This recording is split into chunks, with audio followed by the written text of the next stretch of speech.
નમસ્કાર મિત્રો, આ વિડીયોની અંદર આપણે જોઈશું સમતલ અરીસો એટલે શું, સમતલ અરીસા વડે રચાતા પ્રતિબિંબની ખાસિયતો અને સમતલ અરીસાના ઉપયોગો. સમતલ અરીસો એટલે શું, સમતલ અરીસા વડે રચાતા પ્રતિબિંબની ખાસિયતો અને સમતલ અરીસાના ઉપયોગો. તો ચલો જોઈએ સમતલ અરીસો એટલે શું. જે અરીસાની પરાવર્તક સપાટી સમતલ હોય તેને સમતલ અરીસો કહે છે. જે અરીસાની પરાવર્તક સપાટી સમતલ હોય તેને સમતલ અરીસો કહે છે.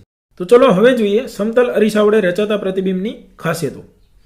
સમતલ અરીસા વડે રચાતું પ્રતિબિંબ હંમેશા આભાસી અને ચતું હોય છે, એટલે કે આભાસી અને સીધું હોય છે. બીજું, પ્રતિબિંબનું પરિમાણ વસ્તુના પરિમાણ જેટલું જ હોય છે, એટલે કે પ્રતિબિંબની માપ સાઇઝ એ વસ્તુના માપ સાઇઝ જેટલી જ હોય છે, એટલે કે જેટલી માપ સાઇઝની વસ્તુ હોય છે એટલી જ માપ સાઇઝનું પ્રતિબિંબ હોય છે. ત્રીજું, વસ્તુ અરીસાથી જેટલી દૂર હશે પ્રતિબિંબ અરીસાની પાછળ તેટલા જ અંતરે રચાશે. આપણે અરીસાથી જેટલા દૂર રહીશું પ્રતિબિંબ અરીસાની અંદરની બાજુ એટલું જ દૂર હશે. જો આપણે અરીસાથી 5 ફૂટ દૂર હશું તો આપણું પ્રતિબિંબ અરીસાની અંદર 5 ફૂટ દૂર હશે, એટલે કે આપણી અને અરીસાના અંદર દેખાતા પ્રતિબિંબ વચ્ચેનું કુલ અંતર 10 ફૂટ હશે. ત્યારબાદ ચોથું, સમતલ અરીસા વડે રચાતા પ્રતિબિંબની ડાબી અને જમણી બાજુ ઉલટાયેલી હોય છે.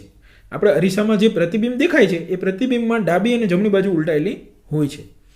તો ચલો હવે જોઈએ સમતલ અરીસાના ઉપયોગો.